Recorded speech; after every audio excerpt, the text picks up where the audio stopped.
આજે હું સિગ્નલ ઉપર ઊભી હતી ત્યારે એક 10મા ધોરણમાં ભણતી છોકરી એની મમ્મીને વાત કરતી હતી કે મમ્મી, કાલે અમારી સ્કૂલમાં આવો ડે ઉજવવામાં આવે છે.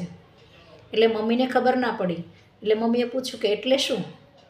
ત્યારે દીકરીએ તરત જવાબ આપ્યો, એમાંય નથી ખબર પડતી.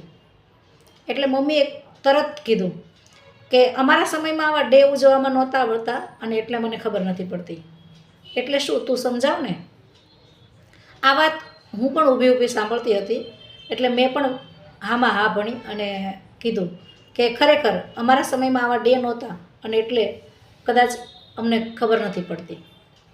આ પ્રસંગ જોઈને મને મારા નાનપણનો પ્રસંગ યાદ આવે છે કે મારા મમ્મી સાવ અભણ, પણ એને ભણવાનો ખૂબ જ શોખ, એટલે અમને ત્રણેય બહેનોને અમે બીએડ કરાવ્યા.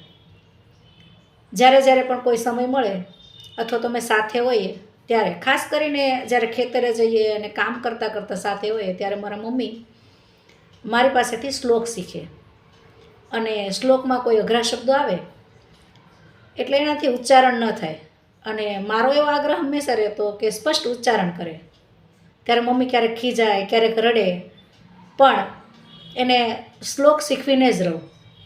અને ઘરે પણ ક્યારેક ક્યારેક કલમ છે, બારાક્ષરી છે, આવું શીખવતી ને વાંચતા શીખવતી. અને આના લીધે મારા મમ્મી આજે સારી રીતે બધા શ્લોક ઉચ્ચારણ કરે છે, સ્પષ્ટ ઉચ્ચારણ કરે છે, વાંચે છે, કઈ તારીખ છે, કયો વાર છે, બધી વસ્તુ એને વાંચતા આવડે છે.